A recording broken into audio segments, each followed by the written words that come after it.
Hey guys, Mike Tierney here with Princess Auto. Welcome to Tech Tips with Mike T. It's all about tires. So as you can see, we've got a couple of different tires up here. There's many different sizes, types, bolt patterns on the rims. Which one is going to be best for your application? Well, in order to know that, you already had to kind of select some of the previous components. Maybe you've got the axle, maybe you're building a trailer, maybe you're just replacing a tire that you've had worn and it's time to replace that tire.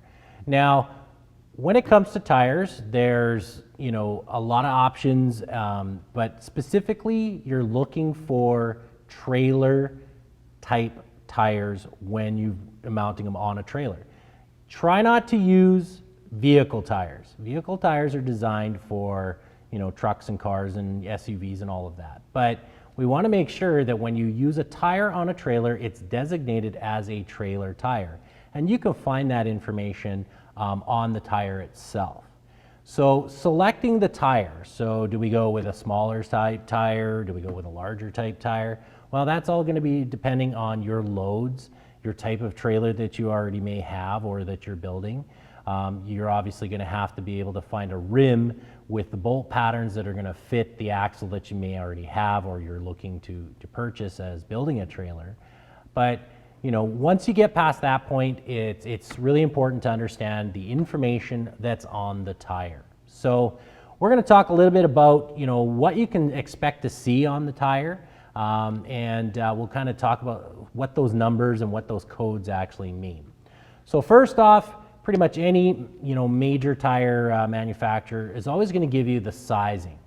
So you're going to find that it's going to have an ST to start with, so special trailer or standard trailer, depending on who you're talking about, and that's going to be the code that designates that that's a trailer tire. If you had a LT or a P, that is more so vehicle tires, so light truck or passenger vehicle. We're always looking for ST when it comes to trailers. Then you're going to have another number. It may say 225 or 175 or a number that's usually 3 digits. This is the size in millimeters and the nominal width in millimeters of the tire. So when you look at the tire and its width, you're going to find that that's the width of the tire. Next, you're going to find a code, and it might say R, it may say D, and they represent the type of tire that's mounted to that rim. So if it's an R, that's a radial style. If it's a D, that's what we call a bias ply, and that's just how they manufacture the tires. A radial tire is much better for high speeds, heavier loads, whereas a bias ply tire, super popular, but it can't handle the high speeds as well as the heavier loads. It just gives you a nice softer ride. So for trailers that are mainly being towed on gravel and that with a lower weight load, bias ply tires are a really good option. So R for radial, D for bias ply. The last kind of numbers that you're going to see is, say, a ratio. So it might say 60 or 80 or 75. There's different numbers. This is the ratio of the width on the sidewall. So the sidewall size is rated as a ratio or a percentage of the overall width that's rated in millimeters. And then you're going to have your rim size. So it might say 13, 16, 15, whatever size that actual rim is. So that's the code you get that you're going to first look at to say, all right, this is how I size the tire. When it comes to the loads that you're going to put on the tire, they may be rated in a variety of different letter number combinations. It might actually say the load in a weight capacity in pounds. But it also may say that it has a load range, and a load range is typically rated in a letter sequence. The lower the letter, the less weight that tire can take. The higher the letter, typically you'll find that you'll see more weight capacity and speed ratings of that tire. Now, we talk about speed ratings as being part of selecting a tire. So we've got two tires that are on the desk here, and you can see that they, the one here is a 13-inch rim assembly. This one is a 16-inch rim assembly. So think about as you purchase these tires and what kind of trailer you're towing, that they're going to be going on. What type of vehicle do you have? Think about your vehicle, whether your rim size on your vehicles are 18s, 20s, 22s, and larger. If you select a tire that's too small, so if we have I'll give you an example. So if you have a vehicle that has a 20-inch rim and tire assembly on the vehicle, and you're looking to purchase a smaller tire, if you go with a 13-inch rim, like the one, on this side, that tire has to spin almost twice as fast to keep up as you're towing as your tire on your tow vehicle. So what that can do is cause extreme wear. And we'll show you a tire later on some of the issues that you can get when you don't size your tires right. So always try to match your trailer tire as closely to your tow vehicle as possible. Now sometimes, because of the sizing limitations, but it's much better to go with a larger rim size like a 16-inch than it would be on a 13-inch, as long as you've got the clearance if the tires are underneath the trailer or underneath fenders. So keep that in mind when you are purchasing a tire or building a trailer from scratch. What is it you're towing it with, and how fast do you plan on traveling, at what speeds, and that load capacities. And you can typically find all that information on the tire sidewall with a bunch of other DOT codes and inflation codes.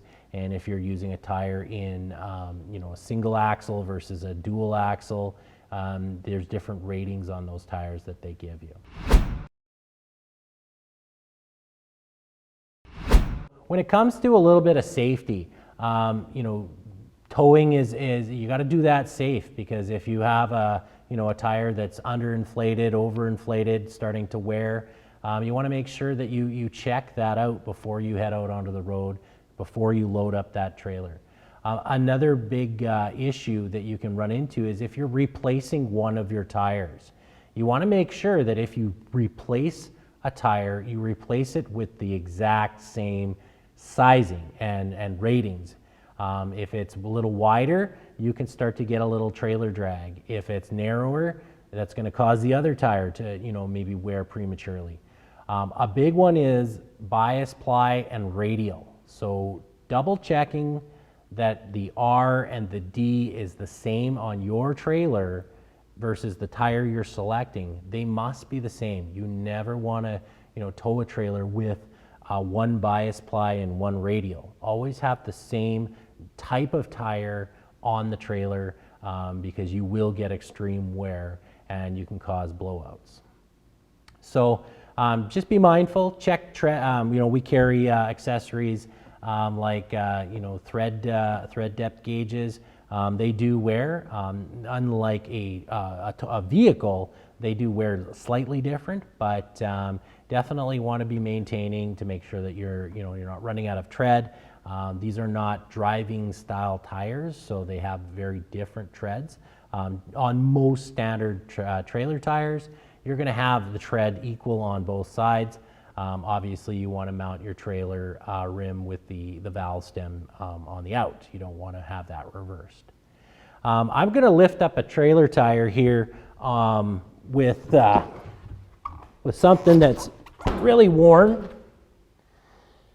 So let me show you a worn tire and go over maybe some of the things that were happening with the tire and cause it to wear prematurely. So we have basically a huge bald spot here. We can also see the reinforcement plies of the tire starting to show. Typically, when you look at the tread and the top of the tire, you'll be able to see that it actually is tapered and one side is well worn over the other. This is typically because of a few different things. A, the trailer tire has been overloaded. B, the axle may not be in the right spot, causing the tire to camber in or camber out. In this case, cambering in was a major issue. So possibly overloading. Maybe the axle was installed, upside down with the crown down. Variety of different reasons why that can happen, but typically overloading or misalignment of an axle can cause a lot of that cambering. The high speeds can also start to cause this to wear out. I would assume this tire was on an axle that had brakes. So there are sort of spots where it looks like he may have actually locked up the brakes on the trailer, hard braking. Maybe the brake controller wasn't set correctly, and he started to drag, or maybe the brakes were locked up and seized. So lots of different reasons can indicate on a worn tire. But you just want to really make sure that, obviously this tire wouldn't have, even though it's, inflated, this tire wasn't going to last much longer and definitely needed to be replaced. But when we replace them, we got to make sure that we're replacing them with that same size, that same kind of tire. Different brand, not a big deal, but typically all the dimensions that you're going to see on the sidewall should match this replacement tire. Now, another comparison to a tire, and this is more on the safety side, is again, we have the same type of tire that we've been using, this 13-inch rim. This is fine for going on the highways. It tells you that it's DOT approved, but sometimes we get equipment, smaller equipment like lawn tractors or small log splitters. Those small equipment that may be attached to maybe a quad or an UTV or the back end of a lawnmower. And they have this style of tire. So the tread is quite different. Obviously, it's not a tread that you would see on a standard tire. You also have a very different rim assembly. So this rim assembly has two bearings. So right in the center here, we have a bearing on this side, and we also have a bearing on the side that's facing me. And we have basically a pin that will come from the axle through, and then we use a cotter pin and a washer to basically lock this tire on that piece of equipment. This is by no means able to go on a highway at any speed whatsoever. Basically, you'll see on the sidewalls, they do show that they're not safe for public operation. So these are more for just putting around the lawn, putting around the back 40, through the bush for very small applications. Definitely do not want to use these to tow your trailer, your boat trailer, or some sort of small trailer, or even the equipment that these may be mounted on down the highway. These will instantly explode. The bearings will completely shatter, and then you're going to have an issue with it, incidences with accidents and that kind of stuff. So do not use this style of tire on the road. That's what we use our hub style tires for. They've got lug nuts. They go on the trailers. Thanks for tuning in to Tech Tips with Mike T. See you next time.